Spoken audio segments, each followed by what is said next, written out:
Volume. Hi guys, sorry, I need to check my volume. There we go. I hope you can hear me okay. Hi, and welcome to Mrs. PM Reads.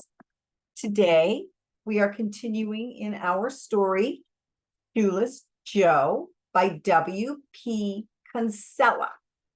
And we are still in part 2. This should be section 8.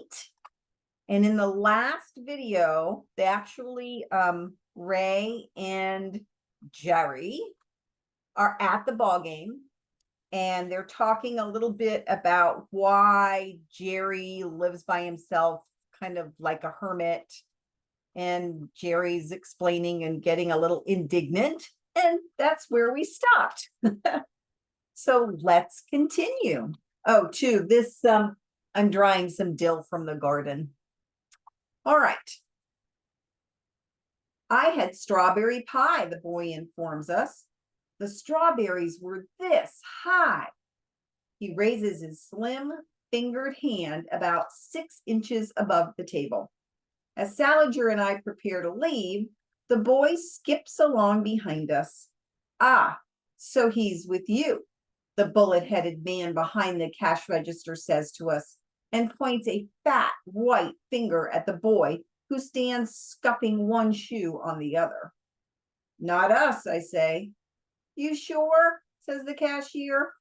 He had pie and milk, and he's been walking around for about an hour. His folks must be here somewhere. He's too well dressed and well fed to be abandoned, I say. I look back as we leave, and the boy is staring after me as if I just kicked his cat. I wait until we are settled in our seats at the stadium, good seats, directly behind the socks on deck circle, although the seats are much too close together, and we are hunched, knees close to chins, as if we were passengers in the rear seat of a foreign car, before attempting to discuss Salinger's life with him again. If I'd known, I'd have bought 3 tickets so we could sit 1 seat apart and angle our legs, I say, laughing a little too loudly. Jerry keeps his eyes mainly on his program, occasionally staring furtively around. He still is a little worried about being recognized. The incident with the police officer was not enough proof for him. At one point on the drive down, I had suggested stopping for coffee when we gassed up. I don't think so, Jerry said, looking around like he was the criminal. Why? Well, what if people recognize me and make a fuss? I didn't recognize you, and I have a special interest in you.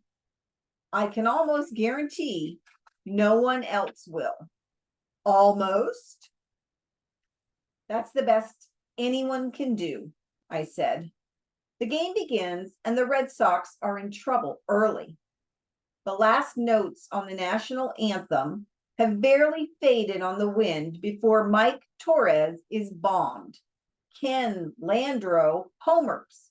Roy Smalley homers. Bombo Rivera triples deep to center field. Don Zimmer, the Boston manager, trudges to the mound.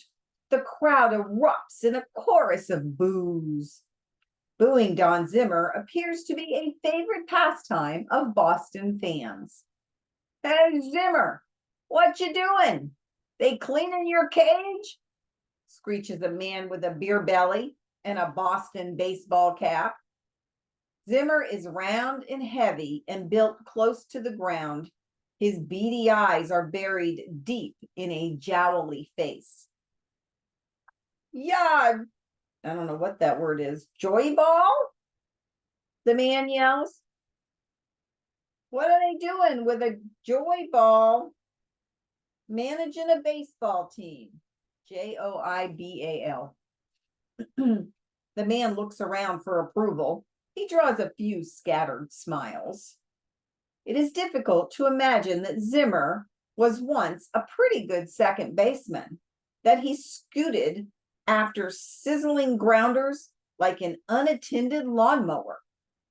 As a long reliever warms up, I speculate on how best to draw Salinger's pain out in the open.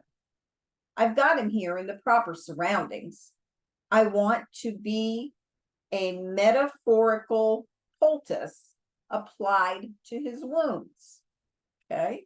But so far, it has been like trying to open a seamless tin can with only my fingernails. I wrote a sonnet to you once, I say, staring across at his large ear, his profile that emphasizes a fleshy nose. So you're a writer, he replies accusingly. How can I be so adept at saying the wrong thing, I wonder? No, it was a college course I attended, 10 years ago. I had forgotten it completely until right now. Everyone had to write a sonnet. It was horrible, really. Sentimental and melodramatic, but it was a plea to you to hurry and publish more stories. The sonnet was a cheap imitation of Keats' On First looking into Chapman's Homer. Your work has been described as touching the soul of the reader. That's the way I feel, honestly. You've touched my soul.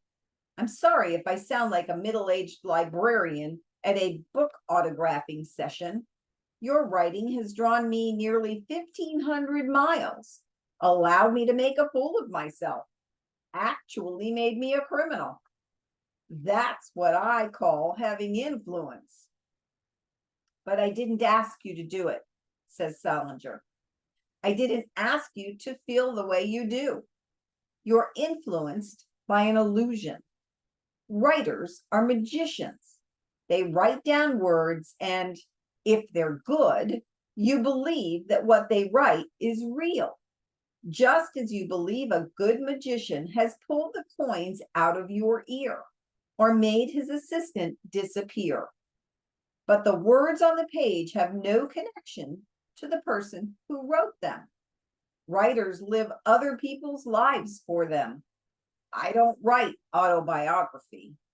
I'm a quiet man who wrote stories that people believe. Because they believe, they want to touch me, but I can't stand to be touched. They would have been chipping little pieces off me before I knew it, as if I were a statue, and pretty soon there wouldn't have been anything left of me. That's why I chose to drop out. We are loaded down with orange drinks, ice cream bars, peanuts, and hot dogs. The hot dogs at Fenway Park are the smallest in the majors, scarcely bigger than cocktail franks. Designed for midgets is the way Jerry describes them. I have a sense of deja vu as I look at Jerry and the scene around me, for it is exactly as I envisioned it so many months ago in the October sunshine. Haven't you been lonely? Aren't you lonely? I asked. That was one of the reasons I did what I did. I've been alone. Surely I can't be wrong on all counts. Jerry looks crossly at me. Having been engrossed in the antics of a base runner striding arrogantly towards second, then lunging back in a colored blur and pouncing on the base as if it were a chicken trying to escape from Sunday dinner. It was just a question.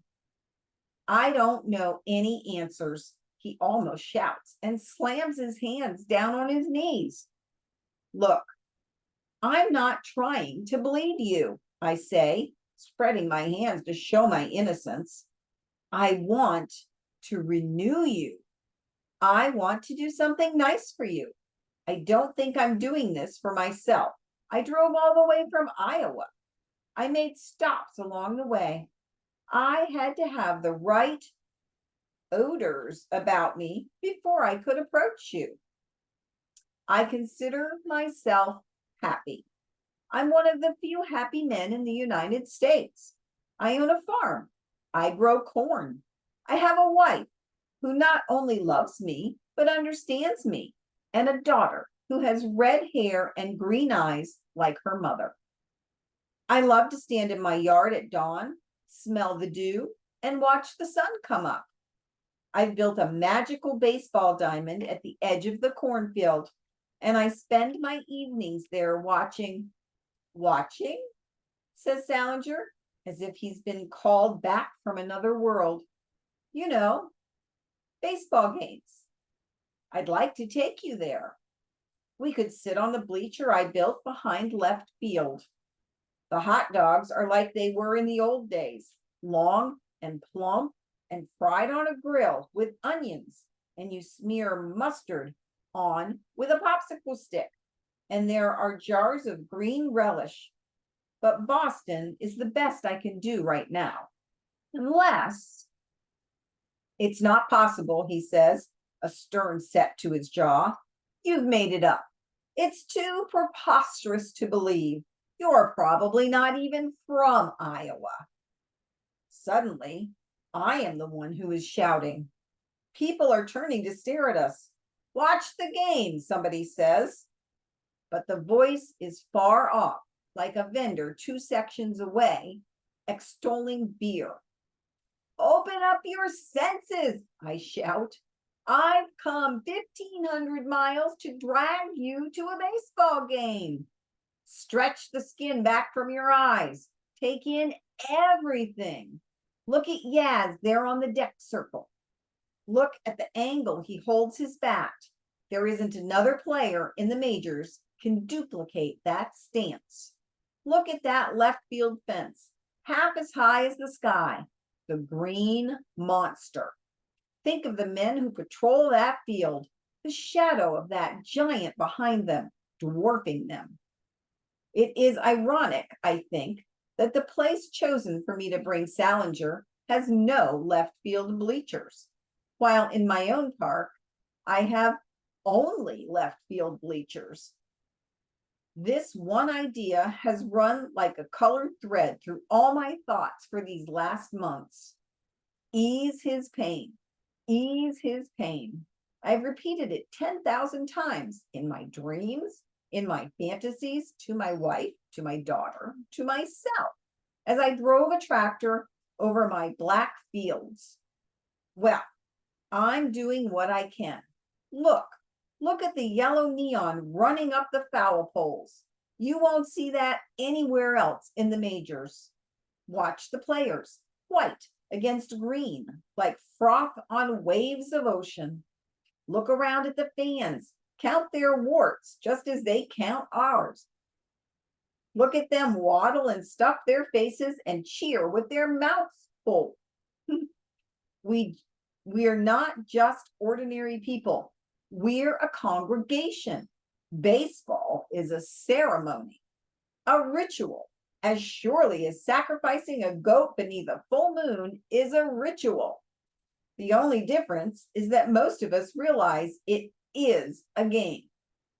Good writing is a ritual.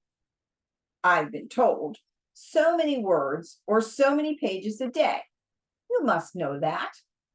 The people around us have pretty well dismissed us as eccentrics of some kind, perhaps drunks, except for an occasional shh. They have turned their attention back to the game. Someone doubles, tries to stretch it. I don't watch the play at third, but keep my eyes on the pitcher as he scuttles over behind third base to play backup. I've thought about you and baseball, I go on. I haven't thought about much else for months. What does he have in common with a baseball player? I ask myself. He dispenses joy, I answer.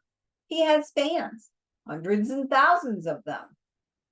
Almost every North American boy has played baseball, so we know what has been accomplished, are able to appreciate it when we see someone like Freddie Paytek or Rick Burleson scoot like a motorcycle after a grounder, capture it, and make the long impossible throw to first.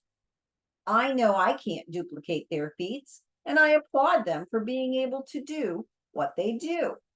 I'd like to meet them, shake their hands, tell them how much I appreciate their ability.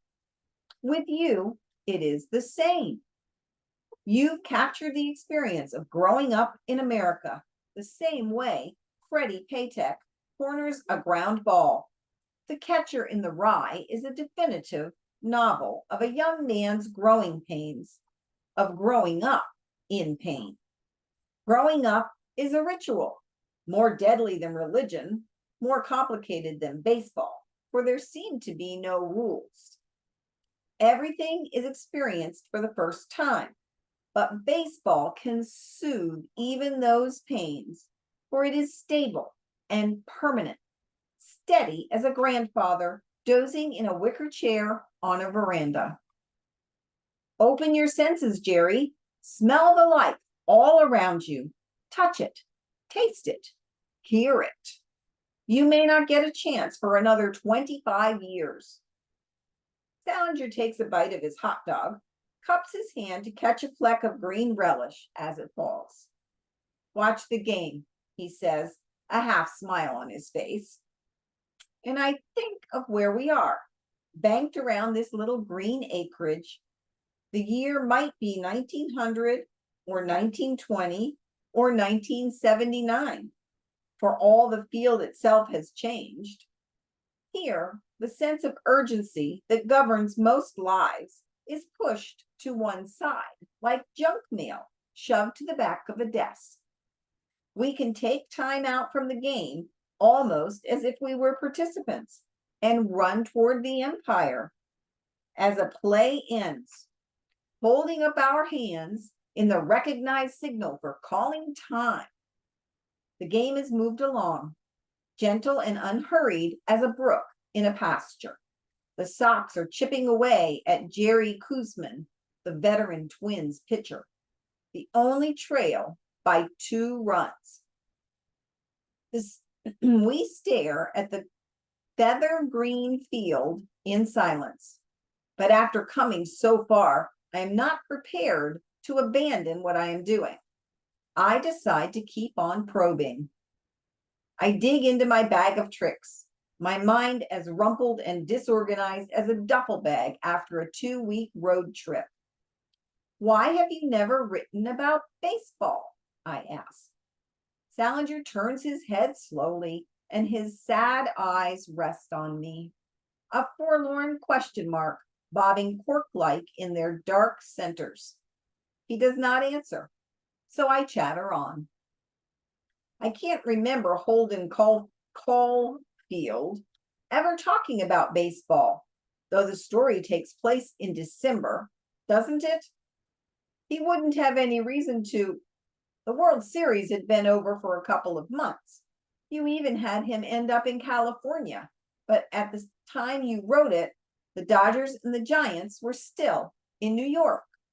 Oh, sorry, I didn't mean to bring up painful memories. Salinger continues to stare as though memorizing me. Perhaps so that I'll appear exactly as I am in one of his stories. Buddy never mentions that he's a fan, never says that Les took the family to the polo grounds on Sunday afternoons. Sorry, I don't mean to keep bringing that up. Seymour, as a little boy, made that statement in Hapworth 16, 1924. But that's all. I mean, I shouldn't be asking. It's your business. But if you love baseball so much, how can you keep from writing more about it? I have no idea what you're talking about, says Salinger irritably. Oh, but you did. You did. I'm bouncing up and down on my seat. Allie had a left fielder's mitt with poems written all over it in green ink. How could I forget that? Holden wrote an essay about it for Stradlater. I had a glove with green writing on it when I was a kid. I was a lousy baseball player, if you want to know the truth. Sorry, but there has to be something significant about it being a left fielder's glove. Don't you see that? And, oh, Holden talking about a cabin in the woods and hiding his children and the way you live. And I have a cabin, except it's a big cookie box of a house with an iron fence in a square shape at the very top and a lightning rod in the middle like a spike on a soldier's helmet.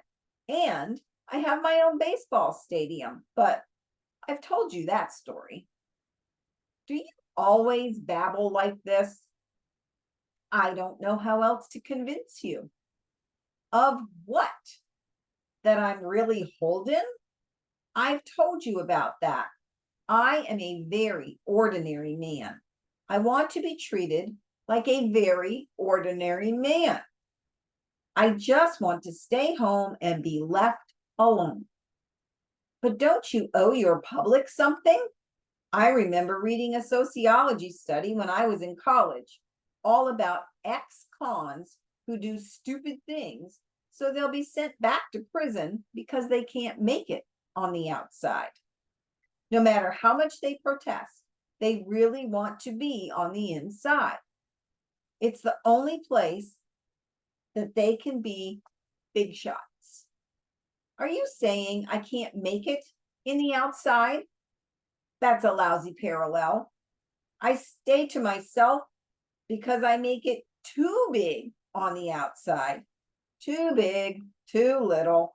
It looks like a logical comparison to me. Think about it.